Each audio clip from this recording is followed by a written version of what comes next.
여러분, 지난 한 주간 평안하셨습니까? 오늘은 10월 22일 주일입니다. 이제 다 같이 자리에서 일어나셔서 살아계신 하나님 앞에 주일을 함께 드리겠습니다.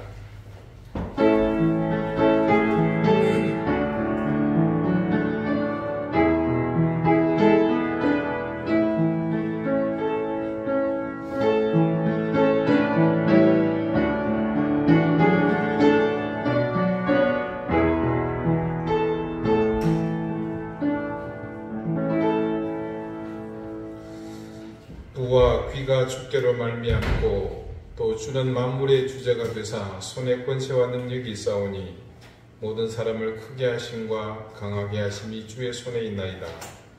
우리 하나님이여, 이제 우리가 주께 감사하오며 주의 영화로운 이름을 찬양하나이다. 아멘. 주님, 만물의 조화가 어느 때보다 아름다운 이 계절 가운데 우리가 섰습니다. 그 조화와 그를 통해 드러나는 이 아름다움 속에서 주님의 역사와 섭리를 온전히 바라보게 해주십시오. 순종과 물러섬으로 자신을 비우는 모습을 보며 우리의 욕망과 정욕으로 물든 심령을 비우게 해주시고 새롭게 채워주실 하나님의 은혜를 바라보며 영광의 주님을 향해 엎드리는 시간이 되게 해주십시오. 우리의 숨결까지 헤아리시는 하나님을 향해 온 마음을 다해 경배하며 찬양합니다.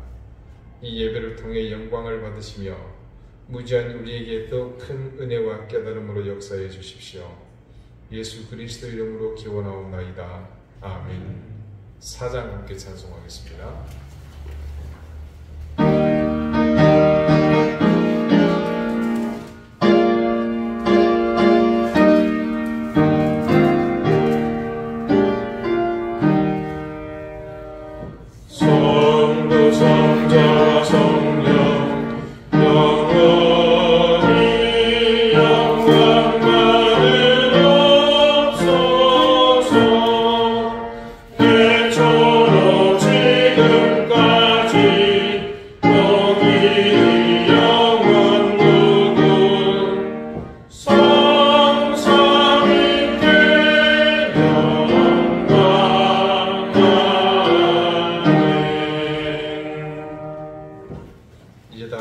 참여의 기도를 드리겠습니다.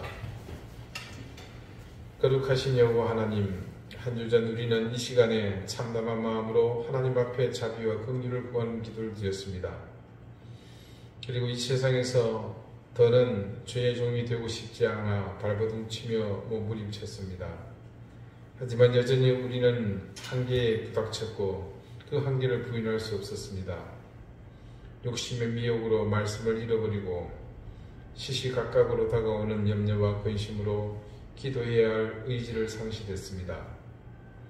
쾌락의 빛이 너무나 강렬하고 그 소리는 우리의 영혼을 뒤흔들었기에 정작 우리의 입술에서 찬송은 불리지 못했습니다. 말씀과 기도, 찬송이 사라진 우리의 영혼은 메말라갔고 우리에게 주셨던 은혜는 아침 안개처럼 허무하게 사라져버렸습니다. 그렇게 비어버린 우리의 심령을, 그리고 공허함 속에 메아리만 울리는 우리의 영혼을 주님 불쌍히 여겨 주십시오. 세상의 소리와 욕망의 사슬이 우리를 올가매고 우리를 지배하려 하오니 주님, 이 시간 통회하며 자복함으로 자신을 찾고자 외치는 우리의 회개와 기도에 귀 기울여 주십시오. 주님의 그 굳건한 팔로 우리를 더욱 굳세게 붙잡아 주십시오. 이제는 하나님과 나만이 아는 은밀한 죄를 생각하며 계속해서 침묵 가운데 참회의 기도를 드립니다.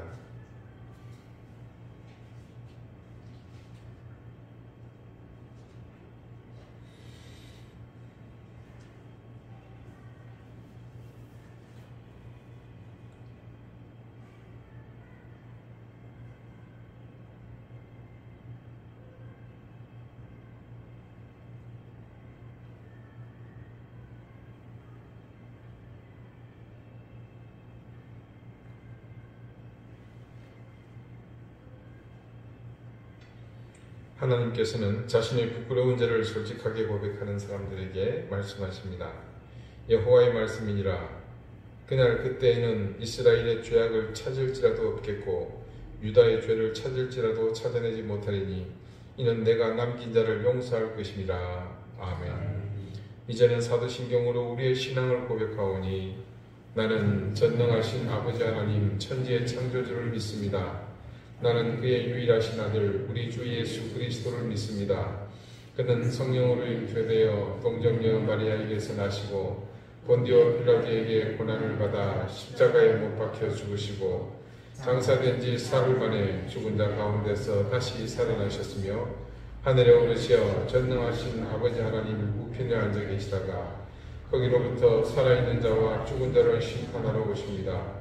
나는 성령을 믿으며 거룩한 공도회와 성도의 교제와 죄를 용서받는 것과 몸의 부활과 영생을 믿습니다. 아멘. 자리에 앉으시기 바랍니다. 이제 다 함께 성시를 교독하겠습니다. 성시는 교독문 18번, 10편, 31편입니다.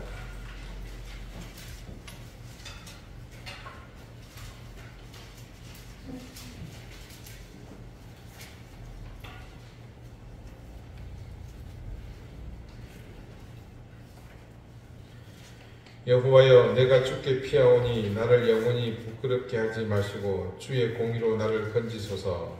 내게 귀를 기울여 자세히 주시고 내게 견고한 사이와 구원하는 산성이 되소서. 주는 나의 반석과 산성이시니 그러므로 주의 이름을 생각하셔서 나를 인도하시고 지도하소서. 그들이 나를 위하여 비밀히 주신 그릇에서 빼주소서. 주는 나의 산성이시니라. 내가 나의 영을 주의 손에 부탁하나이다. 진리의 하나님 여호와여, 나를 성령하셨나이다. 내가 원하는 것을 선상하는 자들을 미워하고 여호와를 의지하나이다. 내가 주의 인자심을 기뻐하며 즐거워할 것은 주께서 나의 고난을 보시고 환난 중에 있는 내 영혼을 아셨으며 나를 원수의 수중에 가두지 않으셨고 내 발을 넓은 곳에 세우셨음이니이다. 아멘. 기도드리겠습니다. 하나님, 지난 한 주간 뉴스의 일면은 이스라엘과 하마스 간의 전쟁 소식으로 도배되었습니다. 서로를 향해 증오와 적개심으로 인명을 살상하는 무력을 앞세워 극한 대립을 이어갔습니다. 서로가 명분을 찾기 위해 분주하지만 결국은 서로의 가슴에 깊이 새겨진 지 오래된 적개심 외에는 달리 이를 대신할 수 없는 형국인 것을 그들 스스로가 만천하에 드러낼 뿐이었습니다. 우리 가까이 제주 산천을 수놓은 억새의 꽃잎이 조금씩 가벼워지며 바람에 날아갈 준비를 하는 모습을 보며 자기 소임을 다한 이 작은 식물의 모습에서 천지를 넘어 우주 만물을 섭리하시는 하나님의 놀라운 손길을 느낍니다. 작은 미물도 조화와 질서 속에서 자신의 역할에서 넘치지도 않고 부족하지도 않은 채 자신의 본질을 지키고 있는데 늘 과하기를 습관처럼 부족해도 염치 없이 자신을 과시하고 사는 우리의 모습이 한결 더 초라해짐을 느낍니다. 저들의 다툼, 저 전쟁 역시 여호와 하나님을 부르는 이들과 역시 하나님이라는 뜻의 알라를 추종하는 이들의 충돌인 것을 보며 미물보다 못한 인간의 욕망에 그저 한숨만 나올 뿐입니다. 이 세상을 그리스도인으로 하나님의 영광을 삶의 목적이 되어 살아가야 하는 인생이지만 여전히 길들인 도를 넘은 자기애로 우리는 오늘도 하나님이 지으신 목적을 상실하고 그 대신 선을 넘어 자아 시절이라는 미명으로 우리 욕망의 자루들을 채우기에 급급합니다. 하나님, 세상에서 우리를 아프게 하는 여러 모습들을 보면서 오늘 하루 우리에게 주어진 이 길을 어떻게 감당해야 할지 막연하고 막막하기만 한 우리의 나약함을 주님의 능력으로 붙잡아 주셔 말씀이 지시하는 길을 찾을 수 있도록 인도해 주시기를 구합니다. 하나님, 우리 이든 교회를 기억해 주십시오. 마땅히 있어야 할 사명과 목적에 소홀하지 않게 하시고 세상을 채우는 그저 한 공간에 지나지 않게 해주십시오. 거대한 별을 움직이는 키와 같이 보이지 않지만 세상에 영향을 끼치는 그런 역량을 갖추게 하시고 세상을 향해 자신의 역할을 게을리하지 않도록 인도해 주십시오. 우리 각자가 교회임을 늘 자각하며 우리의 발음이 교회의 온전함이 되고 세상의 희망이 됨을 기억하며 오늘 이 시간, 이 순간에 최선을 다하게 해주십시오. 우리 사랑하는 이든교회 성도들을 기억해 주십시오. 무엇보다 질병 때문에 고통받는 가족들을 하나님 전능하신 손길로 보살펴 주시고 치유해 주십시오. 사랑하는 자녀들의 앞길을 하나님께서 지켜주시며 그들에게 지혜와 총명을 더해 주십시오. 어려운 경제 상황에 고통받는 생배 현장을 지켜주십시오. 하나님, 우크라이나를 불쌍히 여기시며 지진으로 고통받는 모로코와 아프가니스탄, 무엇보다 홍수로 큰 고통을 받고 있는 시리아, 그러나 더욱 가까이 지난 여름 수해와 산불, 태풍으로 삶의 터들을 잃고 가족마저 이런 우리 이웃들의 일상들이 속히 회복되도록 인도해 주십시오. 주님, 이제 저희가 말씀을 듣습니다. 가난한 심령으로 겸손하게 겸비하게 해주시고 그 주시는 은혜를 잃어버리지 않고 가슴에 담으며 우리의 삶으로 드러나게 해주십시오. 예수 그리스도 이름으로 기도드립니다. 아멘.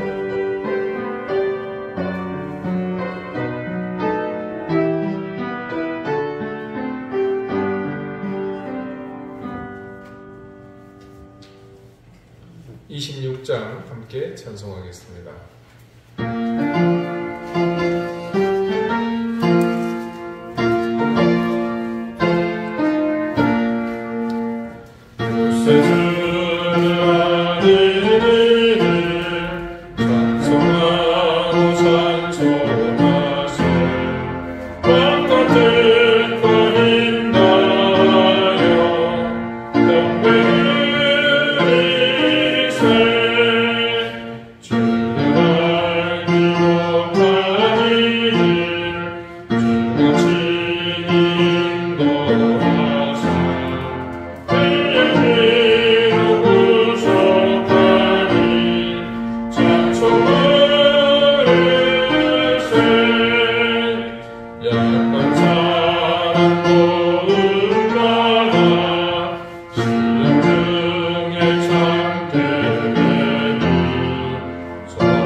오늘 하나님께서 우리에게 주시는 말씀은 신약성경 에베소서 1장 22절 23절 말씀입니다.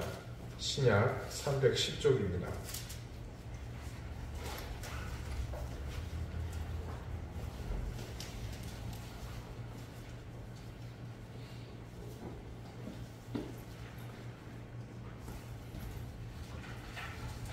에베소서 1장 22절과 23절 말씀을 제가 읽겠습니다. 이제 다 같이 자리에서 일어나 하나님의 말씀을 경청하십시오.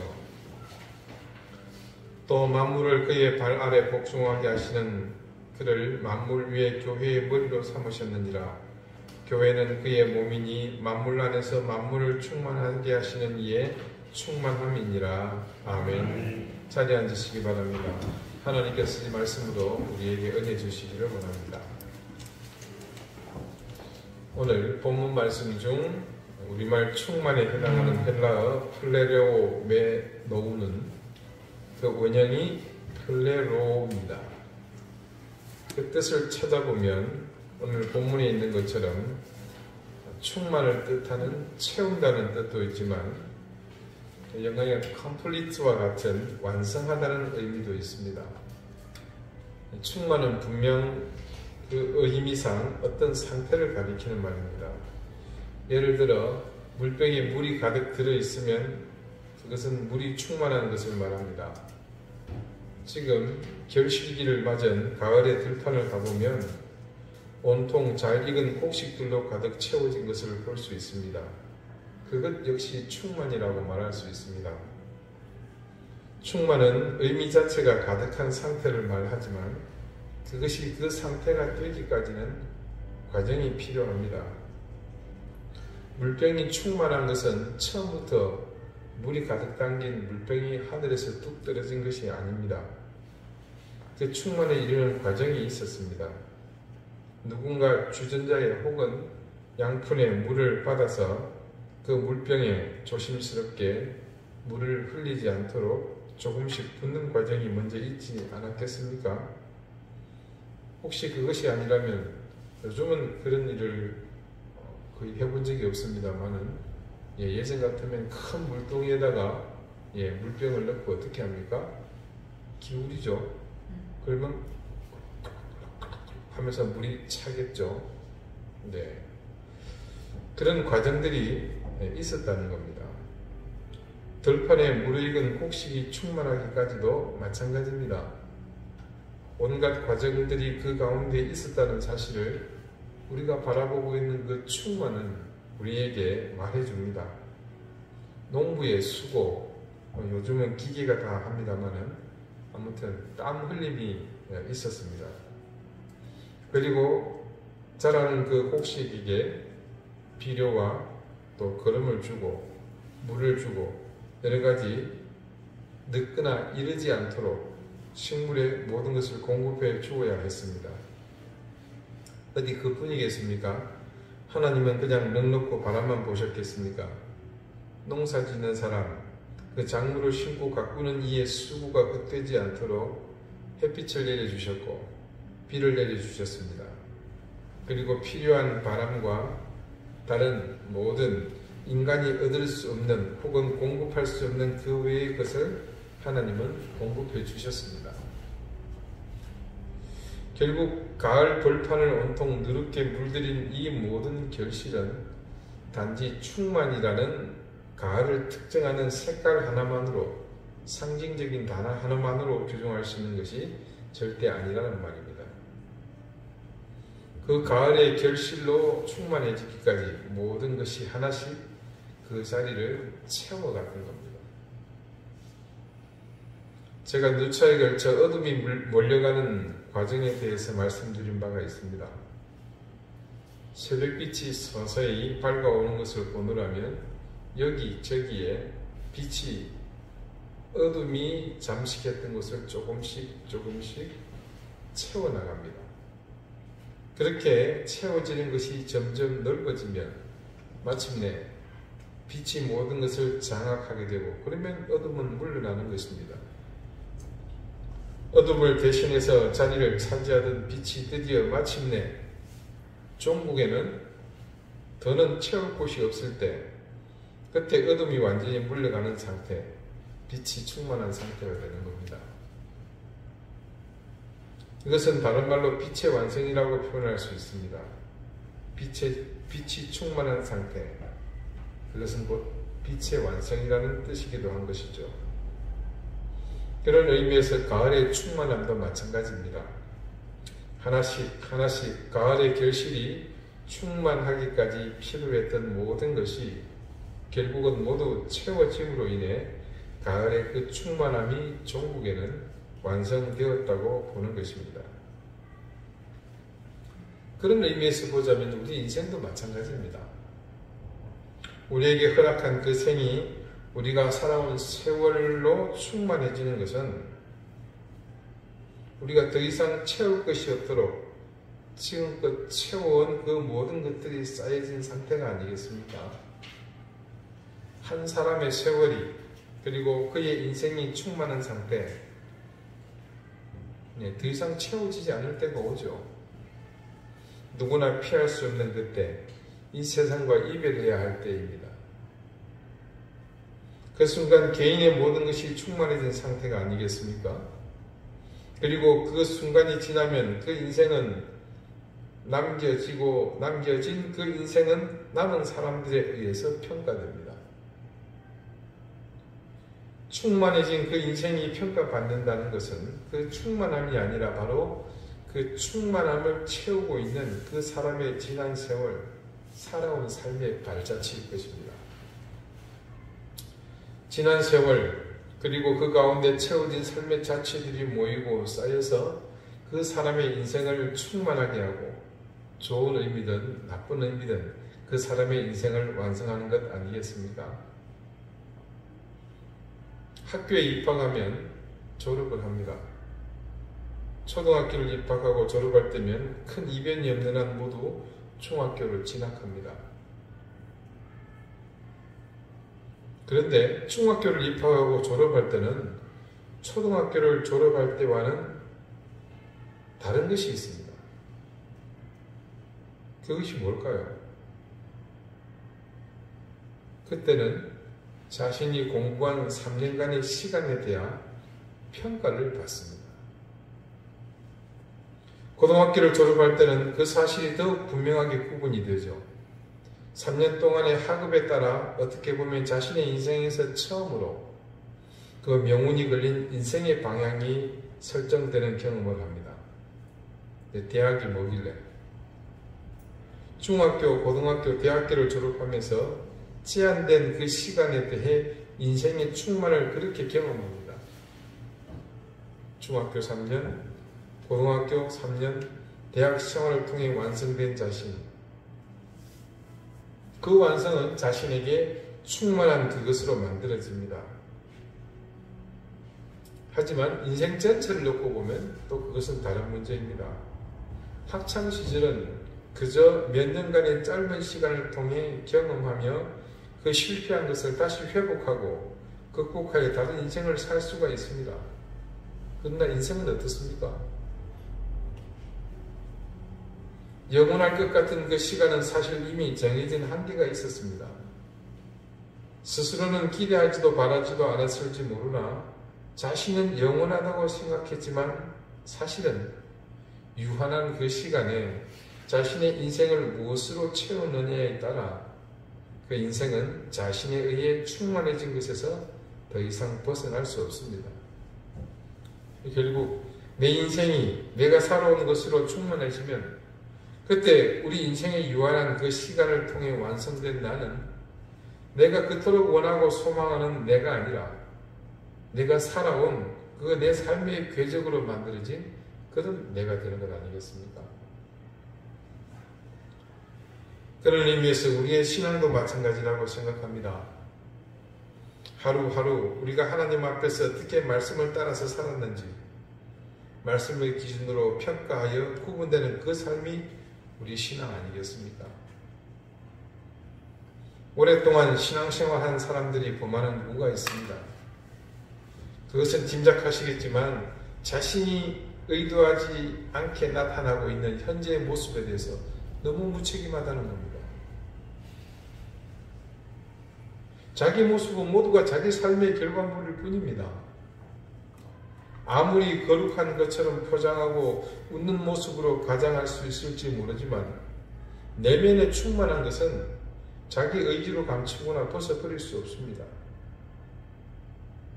상냥한 말투, 썩은 미소는 임의로 만들 수 있을지 모르나 그 사람의 신앙은 임의로 자기 뜻대로 가꾸지 못합니다. 우리의 믿음, 우리의 신앙은 그렇습니다. 그래서 늘 습관처럼 여러분에게 또 반복해서 말씀드립니다. 여러분의 신앙이 정직하시기를 바랍니다. 여러분의 믿음이 올바른 믿음이 되시기를 바랍니다. 아무리 보잘것없고 그것이 미약해 보일지 모르나 여러분의 미미한 그 정직과 올바름은 여러분의 신앙 인생, 여러분의 믿음의 인생을 채우는 중요한 충만의 요인이 될 것이고 여러분이 하나님 앞에 설 때 가장 자랑스러워할 완성이 될 것입니다. 오늘 말씀에 교회를 두고서 바울이 23절에 아주 중요한 말을 합니다. 교회는 그의 몸이니 만물 안에서 만물을 충만하게 하시는 이의 충만함이니라. 교회가 결국은 그분의 몸이라는 것과 그리고 그 몸이 만물 안에서 만물을 충만하게 하시는 이 누구십니까? 창조주 여호와 하나님이시죠. 예, 그분의 충만함이라고 합니다. 말이 되게 어렵습니다. 근데 가만히 보면 이해가 안 되는 것도 아닙니다. 그래도 이해가 안 된다 그러면 그건 여러분의 부모님을 탓하십시오. 결국 하나님께서 이 세상 안에 그리스도의 몸된 교회를 구성하시는 궁극적인 요소가 만물을 충만하게 하시는, 즉 다른 말로 만물을 완성하게 하시는 그분의 충만함이라고 하십니다. 이 말씀에 근거하면 교회는 궁극적으로 이 땅에 하나님께서 하시고자 하시는 사역의 최종 완성본이 된다는 그런 의미가 됩니다. 우리는 그것이 구체적으로 정확히 어떤 것을 완성하려고 하는 것인지 알기는 어렵습니다만 한 가지 확신할 수 있는 것은 있죠. 그게 바로 하나님의 뜻 아니겠습니까? 그리고 그 뜻의 방향과 목적은 머리가 되시고 몸이 되시는 그리스도, 궁극적 교회의 완성을 위한 하나님의 뜻 말입니다. 자, 우리가 지난주 말씀을 여기서 그래서 다시 언급하지 않을 수가 없겠죠. 교회는 주님이 머리 되시는 곳이고 교회는 그래서 그분의 몸이다.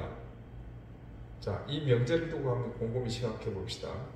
이때 머리가 되시고 교회가 되시는 주님은 인간의 몸으로 이 땅에 오셨던 바로 예수님. 예, 맞습니다. 그런데 지난 주제가 이 말씀 속에 있는 주님은 어떤 분이라고 그랬습니까? 그냥 단지 오셨던 그분 그 자체를 얘기하는 것이 아니라 그분이 사역을 다 마치시고 마지막 어떤 일을 이루셨습니까? 십자가에 달리셔서 영원히 단 1회로 만족할 수 있는 제물이 되셨죠. 그리고 죽었어요. 묻었어요. 사흘이나 지났습니다. 그런데 다시 부활하셨단 말입니다. 자, 단지 이 땅에 오신 하나님, 예수 그리스도 그 자체만으로도 놀라울 뿐인데 그 단계에서 더 나아가셨다고 그랬죠. 공생의 사역을 모두 마치셨고 그 모든 것의 완성체인 십자가, 그 상징물인 그곳에서 그분은 숨을 거두심으로 피를 모두 흘리심으로 종국에는 무엇을 완성하셨습니까? 하나님께서 인류를 구원하시고자 하시는 그 길을 완성하셨잖아요. 완성, 충만, 이어지죠. 근데 그것도 부족하셔가지고 뭘 하셨다는 겁니까? 죽음의 권세 맞아 이기시는. 결국 우리 인생이 처음 지을 때 불멸의 존재였던 그때를 다시 회복하는 그 일까지 모두 완성하셨던 거죠. 그 주님이 바로 뭐가 되셨다? 교회의 머리가 되셨다는 겁니다. 이는 결국 충만이라는 말의 뜻이 그대로 이루어진 상태라고 할 수 있겠습니다. 그렇다면 이 교회가 어떤 교회가 되어야 된다고 그랬습니까? 주님의 부활이 살아 숨쉬고 그 부활의 능력이 살아 숨쉬는 곳이 되어야 한다고 말씀드렸죠. 우리가 교회의 의미를 주님의 머리 되시면서 찾다 보니까 이 시대의 교회가 가진 모순이 보였죠. 이 의미 속에서 과연 이 시대의 교회는 오늘 이 말씀이 증가하는 그런 교회라고 말할 수 있겠는가라는 그런 의문 앞에 우리가 서지 않았습니까? 그래서 적어도 우리가 정확히 알게 된 중요한 사실 하나, 사람이 중심이 되고 사람이 머리가 되는 교회는 반드시 그 유한함과 죄로 인해 멸망으로 나갈 수밖에 없다는 사실을 우리는 알게 되었습니다. 지금 당장에는 화려하고 모든 것이 넘쳐날지 모르나 종국에는 머리를 잃어서 몸통만 남아서 어디로 가야 될지 알지 못하고 이리 뒹굴 저리 뒹굴 하다가 나락으로 떨어지는 것이 운명이라는 것. 그래서 결국 충만에 대한 올바른 이해가 없는 교회의 운명도 바로 그곳이 될 것이라는 것에서는 다시 한번 의심의 여지가 없다는 것을 확인하게 됩니다. 제가 서울영락교회에서 부목사 생활을 마치고 이제 담임 목사로 부임하려고 할 때 그때 담임 목사를 청빙하려는 교회들마다 지원서를 제출을 합니다. 기독신문에 지원 양식을 다 소개를 합니다. 거기에 뭐 이력서, 이 건강검진과 관련된 것들, 뭐 학위와 관련된 것들, 증명서 다 냅니다. 그리고 꼭 빠지지 않는 게 있죠. 입사원서에도 마찬가지입니다만 자기소개서. 이 자기소개서에 반드시 포함해야 할 것을 요구합니다. 어느 교회든 예외 없이 요구하는데요. 우리 교회에 부임하면 어떻게 교회를 부흥시키겠느냐는 질문에 대한 대답입니다. 그것을 종이에 써서 글로 제출합니다. 분명 요구사항은 부흥이라고 되어 있는데 내면을 들여다보면 그것은 단지 교회의 양적 팽창을 염두에 둔 다분한 그런 의도 속에서 요구하는 것들입니다. 성경 말씀 어디에도 교회가 커야 하고 건물이 화려해야 하고 어떻게 해야 한다는 구절은 없습니다. 더군다나 교회가 어떻게든 크게 지은 건물에 사람을 채우는 것 역시 성경이 말하는 그런 교회 부흥은 아닙니다. 교회가 무엇으로 충만해야 하는지 우리가 만약 그 사실을 진작에 깨달았다면 그런 우를 범하지 않을 수 있습니다. 하지만 이 사실을 몰랐기 때문에, 아니 어떻게 보면 알려고 하지 않았기 때문에 교회는 양적 성장에 지금껏 목을 맸습니다. 한국 교회에서 소위 대형 교회라는 것을 처음 이루신 목회자를 꼽자면 영락교회를 설립하신 고 한경직 목사님이라고 할 수 있을 겁니다. 사실 그분이 세운 이 영락교회가요, 우리나라에서 최초로 교인수 10,000명을 넘기는 교회였습니다. 아마 전 세계에서도 처음이 아닐까 싶습니다만, 그러니 얼마나 큰 교회예요. 여기 앉아있는 분이 지금 20명 다 안 되죠. 그분은 한국 교회가 자랑할 만한 위대한 신앙의 유산입니다. 손양원 목사님, 여수 예양원을 담당하셨던, 예양원 교회를 담당하셨던, 그리고 평양의 산정의 교회 주기철 목사님과 더불어서 이분들의 수식어에 신앙의 위대한 인물, 선배가 아니라 유산이라는 말을 사용하는 것은 다른 의미가 있습니다. 유산은 그 범위가 좀 더 넓잖아요. 그런 의미에서 사람을 유산이라고 말하는 경우는 극히 예외적입니다. 근데 유독 한국 개신교계는 이분들을 이끌어서 한국 기독교의 신앙 유산이라는 수식어를 심심찮게 붙입니다. 그것은 소중하게 지키고 보존해야 한다는 유산이 가지는 가치를 그분들께 적용해 본다면 단지 이 사람을 보존한다는 의미가 아님을 알 수 있습니다. 그분들이 살아오신 신앙의 삶, 목회 철학, 하나님을 사랑하고 섬기는 모든 삶에 대한 가치 부여입니다. 손양원 목사님과 주기철 목사님은 공히 순교의 길을 걸어가신 분입니다.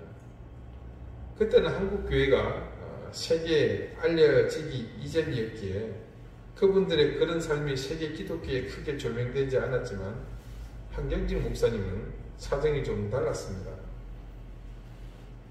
이미 지금도 충분히 그렇지만 그때부터 세계 기독교에서 한국 교회의 영향력은 무시할 수 없었습니다.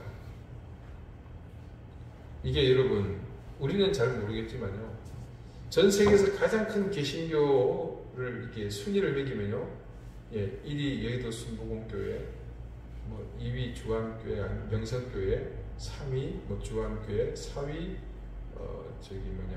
소망교회, 5위 새 에덴교회, 6위 영락교회 좀 들려나? 다른 나라 교회가 아직 끼어들 틈이 없어요. 그러다가 한참 내려가다 보면 미국의 어느 교회 이 정도일 뿐입니다. 대단한 거죠. 해방 이후에 한국 교회에 지대한 영적 영향을 끼친 고 한경직 목사님의 삶은 충분히 다른 나라 교회에도 영향을 끼칠 만했습니다.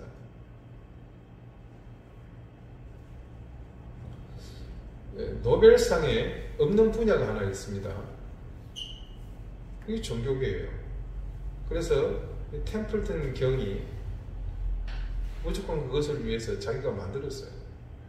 그래서 노벨상과 레벨을 같이 하는 종교계의 노벨상이라는 템플턴 상을 제정을 하게 되죠.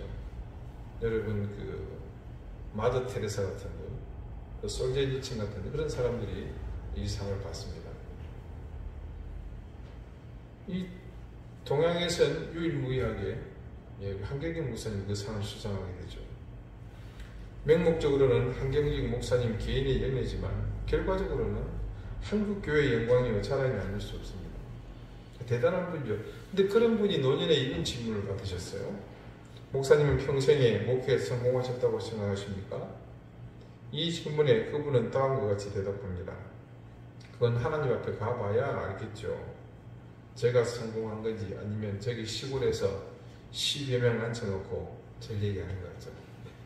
목회하신 분이 목회에 성공한 건지 저는 장담할 수 없습니다. 우문에 대한 현답이죠. 한 목사님의 이 대답은 우리에게 시사하는 바가 큽니다. 왜냐하면 그분은 평생 교회를 크게 지어서 그 안에 교인들로 충만하게 하라는 말씀을 다 한 번도 해본 적이 없을 뿐 아니라 실제로 자신도 그렇게 하지 않았기 때문입니다. 교회와 충만, 우리는 이 영적 의미에 대해서 수없이 듣고 배우고 또 익혀왔지만 이상하게 전혀 다른 것으로만 충만을 적용하려 다들 애쓰고 힘쓰고 그러다가 그 일로 또 크고 많은 죄를 저지르고 살았습니다. 저는 대형교회를 비난하는 마음은 없습니다. 왜냐하면 제가 그 교회에서 목회를 또 했기 때문에 오해 없었으면 좋겠습니다. 단지 저는 교회가 충만이라는 것을 두고 오로지 큰 예배당과 그 가운데 가득 채울 사람들에만 관심을 두는 것을 우려하는 것입니다. 여러분이 잘 아시겠지만 제가 원래 인간관계가 좀 좋지 않습니까? 그러다 보니까 위로 아래로 좌로 우로 굉장히 많은 목사님들과 친분을 맺고 있습니다. 그들 가운데는요, 목회의 목적이 대형 교회를 이루는 것에 두는 분들이 상당히 많습니다. 그런 교회에서 불러주면 잽싸게 쫓아가기도 하고, 심지어 어떤 분은 소위 한국 교회에서 이름만 대면 알만한 대형 교회의 목사를 자신의 롤 모델로 삼고 그분들을 그대로 따라하시는 분도 있습니다. 그분들에게 충만은 어떤 거겠어요? 다른 거 없는 겁니다. 오로지 대형 교회와 같이 큰 예배당에 가득 차고 넘치는 교인의 숫자, 그게 전부입니다. 자, 여기서 멀지 않은 곳에 특이한 두 교회가 있죠. 하나는 이전의 방주교회이고 또 다른 하나는 그 옆에 어느 날 서울 대형교회의 지원으로 세워진 모교회입니다. 두 곳 다 교회 설립 이후 제주에서 다른 교회는 상상도 못할 엄청난 교세 확장을 이룬 것이 특이한 점이라 하겠습니다. 근데 그 교세 확장의 내면을 들여다보면 씁쓸한 마음을 지울 수 없는 것이 있습니다. 그것은 이 교회들이 열심히 전도해서 불신자들을 구원하여 하나님의 백성으로 채운 것이 아니라는 겁니다. 일부는 그런 것도 있겠지만 모두가 아시는 것처럼 여기저기 흩어져서 작은 교회에서 예배드리는 기존의 신자들이 하나씩 둘씩 좋은 환경, 좋은 시설을 따라 모여든 결과입니다. 제가 삼천리에서 목회할 때 가장 염려되는 것이 바로 그 부분이었습니다. 그래서 주변의 교회와 자주 소통하면서 그 문제에 대해서 적극적으로 저는 대응 방안을 모색하면서 함께 상생의 길을 찾았었습니다. 그래서 그때 궁예주책으로 찾아낸 것이 삼천리의 그 교회는 머물렀다가 가는 그런 교회가 되었으면 하는 생각이었습니다. 제도나 다른 규칙이 없이 단지 구조를 최소화하고 교회에 중점을 두는 곳으로 목회 방향을 삼았습니다. 아니, 예배에 중점을 두는 곳으로. 다른 제주의 교회에서 상처받고 갈 곳이 없는 분들, 이곳저곳 흘러 여기까지 와서 머물다가 회복이 되거나 정리가 되면 다시 돌아갈 수 있는 그런 세상에 하나쯤은 있는 그런 교회가 되고자 했던 것이죠. 무슨 대단한 목적을 두거나 제가 또 뭐 어떤 신학적인 권위가 있어서 그런 것이 아니라 적어도 교회가 사람의 목적에 따라 흔들리는 것을 최소화하려는 그런 조치였습니다. 존 스토트 목사님이요, 이 구절에 있는 충만에 대해서 다음과 같은 해석을 했습니다. 교회는 머리이신 그리스도의 보완물이다. 완전한 사람을 이루기 위해 몸이 머리에 필요한 보완물인 것과 같다. 굉장히 파격적인 해석입니다. 그런데 이 존 스토트 목사님이 써놓은 글에 이걸 볼 때 참고한 문헌이 있었습니다. 그건 누구냐면 바로 이 종교개혁가인 장 깔뱅의 설명에 근거한 거였습니다. 깔뱅 선생이 한 얘기를 제가 읽어드립니다. 그가 말하는, 여기서 그라는 것은 지금 이 에베소서 이 본문을 기록한 바울을 두고 하는 말입니다. 그가 말하는 이 충만함은 우리 주 예수 그리스도와 더불어 심지어 그의 아버지 하나님이 우리가 그분들과 결합되지 않는다면 스스로 불완전한 것으로 여기신다는 의미이다. 마치 아버지가 집에 아이가 보이지 않으면 집이 텅 빈 것과 같다고 말하는 것과 비슷하다. 남편은 아내가 함께 있지 않으면 내가 반쪽처럼 느껴진다고 말하는 것이다. 하나님은 우리를 그분 자신께 모으고 우리 모두 그분과 하나 되도록 만들지 않으시면 자신이 충만하고 완전하다고 생각하지 않으신다. 우리가 생각하고 있는 범주를 훨씬 뛰어넘는 그런 해석이죠. 그 옛날에 이분들은 적어도 우리보다는 하나님의 생각과 의중을 더 많이 헤아리는 분이라는 판단하에서 본다면 이 주장 속에서 우리에게 요구가 어떤 요구가 있는지 그것만큼은 분명히 알 수 있습니다.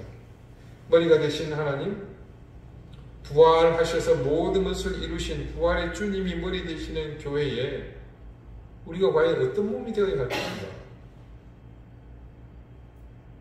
바울이 교회론에 대해 말한 이 에베소서에서 사실 교회라는 말은 지금 여기서 처음 씁니다. 이 구절에서 처음 사용했는데요.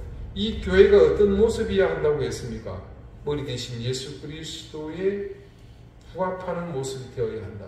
사실은 그렇게 말하고 있다는 것을 깔뱅도 존 스토트 목사님도 우리에게 알려주고 있는 겁니다. 자, 그분들의 해석대로 이 바울의 주장대로라면 우리는 지난주에 의해서 똑같은 결말을 이루게 되죠. 그것은 교회가 결코 사람의 뜻대로 만들어져서는 안 된다는 겁니다. 그러기 위한 방편으로 바울이 오늘 제시하는 것이 있습니다. 이게 바로 충만입니다. 궁극적인 교회의 완성, 즉 하나님이 부활하셔서 이 땅에 인간으로 오신 성자 예수님의 모든 사역을 완성하신 후 머리가 되어주신 이 교회에 무엇으로 충만해져야 되겠습니까? 우리가 무엇으로 이 교회를 도대체 헐레로 할 수 있느냐, 완성할 수 있느냐, 충만하게 할 수 있느냐. 이 요구에 대한 궁극적인 대답을 우리는 알지 못합니다.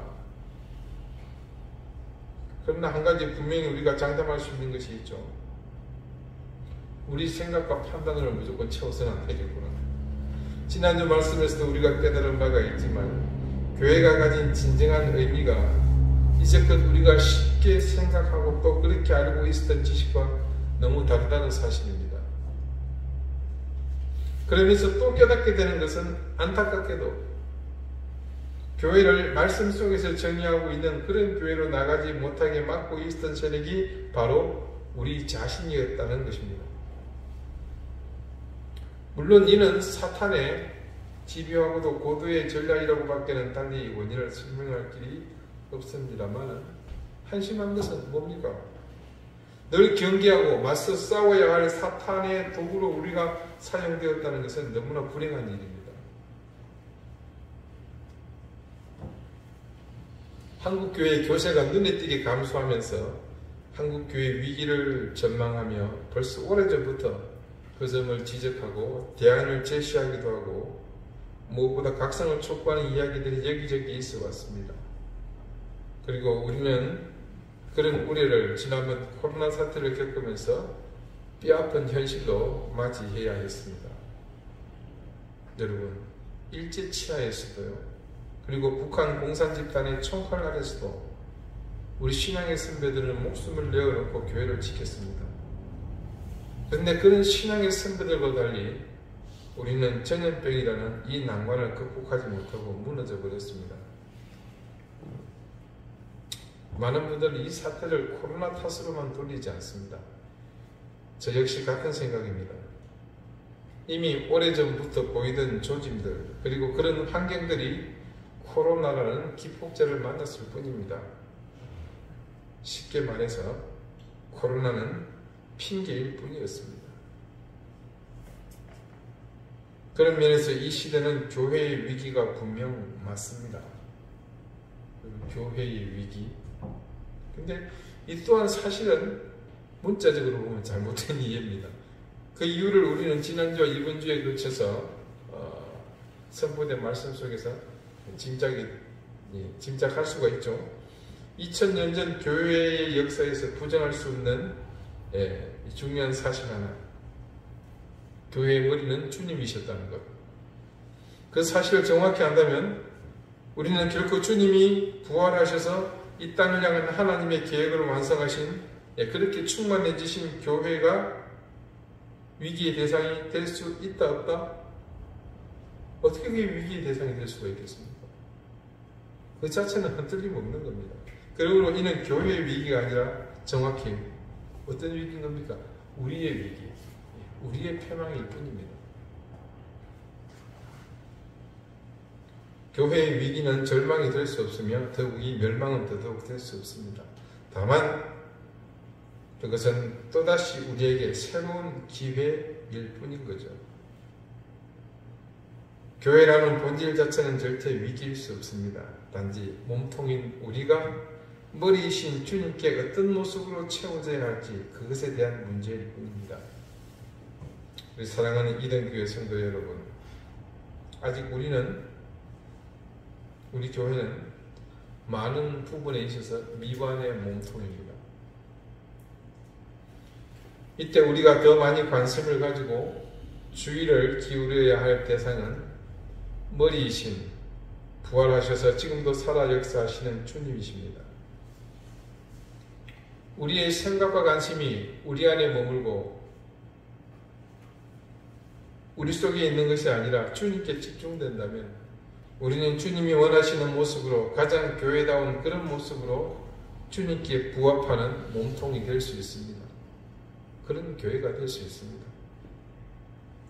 우리의 지식에 의존한 판단을 버리고 말씀과 기도로 겸비함으로 우리에게 주실 은혜를 토대로 세워나갈 그런 교회를 우리는 꿈꿀 수 있습니다. 서둘지 말고 하나씩 우리가 생각하며 결정할 때마다 그 주체가 주님이 되시며 말씀이 되도록 하면 됩니다. 익숙해진 우리의 습관들에 끌리지 말아야 합니다. 어떤 것이든 쉽게 주어지는 것에 경계해야 합니다. 우리 스스로를 무너뜨렸던 모든 것이 바로 이런 것들을 소홀히 했기 때문입니다. 그랬기 때문에 너무 쉽게 우리 가운데 털을 잡고 그것들이 주인 행세를 했던 것이죠. 사랑하는 여러분, 교회 주인은 주님이십니다. 그리고 핵심인 그 머리는 부활하신 우리 주님이십니다. 그러므로 이곳에 충만해야 할 것은 오로지 두 분, 성부, 성자 하나님과 그리고 성령의 감동으로 두 분 하나님의 의지와 계획에 참여하는 우리들입니다. 부디 이 충만에 부끄럽지 않은 우리가 되도록 정직한 신앙과 올바른 믿음으로 하루하루를 살아가는 신실한 하나님의 자녀가 되도록 합시다. 기도드리시겠습니다.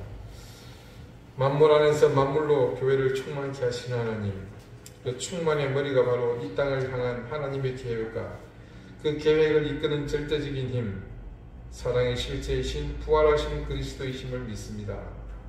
그러면 우리는 이제 그 믿음과 고백을 따라 머리가 되시는 주님의 몸통으로 부끄럽지 않은 신실한 모습으로 이 교회를 채워가기 원합니다. 이제 그 인간의 욕망이 뒹굴던 그런 교회가 아니라 세상의 논리, 황제의 논리에 지배되던 교회가 아니라 이 땅을 향한 하나님의 의지가 충만한 그런 교회가 되도록 우리가 정직한 신앙과 올바른 믿음으로 함께 채워지게 해 주십시오. 예수 그리스도 이름으로 기도드립니다. 아멘. 289장 함께 찬송하겠습니다.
인자하신 하나님, 우리에게 베푸신 은혜와 사랑을 감사드립니다. 우리에게 천하보다 귀한 생명을 주셨고 사랑하는 가족과 함께 예배하는 귀한 믿음의 공동체를 주셨습니다. 우리의 삶이 핍절하지 않도록 채워주셨고 때마다 일마다 우리가 생각지 못한 것을 통해 하나님께서 귀하게 공급해 주신 것이 우리의 인생 가운데 충만함을 저희는 고백합니다. 그 감사하는 마음을 주님께서 주신 것 중 일부를 구별하여 담아드리므로 그곳에 담아 하나님 앞에 드립니다. 주님, 고백한 것처럼 그곳에 있는 우리의 마음과 정성을 기억하셔서 드린 손길들을 기억하사 하늘의 신령한 은혜와 땅의 기름진 복을 넘치게 더해 주시기를 구합니다. 질고를 물리쳐 주시옵고 가정 가운데 염려와 근심을 말씀과 그들의 믿음으로 하나님 극복함이 일어설 수 있도록 도와주시기를 기도하며 특별히 사랑하는 자녀들의 앞길을 주님께서 늘 귀하게 붙잡아 주십시오. 교회를 위해 수고하며 섬기는 손길들이 있습니다. 하나님, 일시적인 것이 아니라 늘 시간을 구별하여 하나님 앞에 드리는 그 정성을 기억해 주시고 하나님께서 그들의 손길이 원하는 것들, 기도하는 제목이 하나님께서 놀라운 은혜를 덧입혀 주실 것을 간절히 구합니다. 여러 모양으로 출타해 있는 교인들의 가정을 지켜주시옵고 하나님, 다시 만날 때는 더 기쁘고 소망이 있는 그런 모습으로 서로 함께 지체됨을 확인하고 축복하는 시간이 되게 해 주십시오. 감사드리며 예수 그리스도 이름으로 봉헌 기도드립니다. 아멘. 예, 교회 소식 특별한 건 없고요. 이스라엘에서 일어난 이 무력 충돌이 속히 진정되도록 위해서 여러분 간절히 기도해 주시기 부탁을 드리겠습니다. 오늘 우리 박정규 회장님 막내 아드님 아버지 생신을 맞이해서 입국이죠. 오늘 예배에 참석해 주셨습니다. 뒤에 앉아있는 분이 그분이라는 것을 여러분 알아주시고 나가시면 그렇게 반갑게 인사하시면 좋겠습니다. 환절기인데 어르신들 건강 조심하시고 독감, 코로나 예방주사들 공짜로 줄 때 그냥 잘 맞으시기 바랍니다. 우리 젊은 분들도 예외가 없을 것 같아요. 하여튼 세상이 뒤숭숭한 게 여러 가지로 힘드네요. 다 같이 자리에서 일어나셔서 앞뒤 좌우에 계신 분들과 다정하게 인사를 나누시겠습니다. 54장 함께 찬송합니다.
이제는 예수 그리스도의 은혜와 하나님의 사랑과 성령의 교통하심이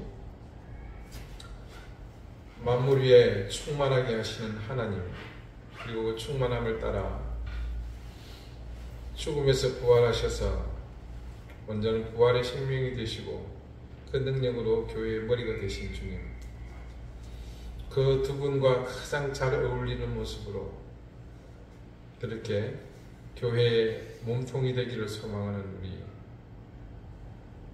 성령의 감동을 따라 그래서 온전히 성부 성자 하나님의 능력 안에 함께 어우러지는 그런 교회가 되기를 소망하는 우리 사랑하는 이den교회 모든 성도들 머리 위에 저들의 가정과 생각과 주신 귀한 자녀들 위에 이제로부터 영원토록 항상 함께 있을지어다. 아멘.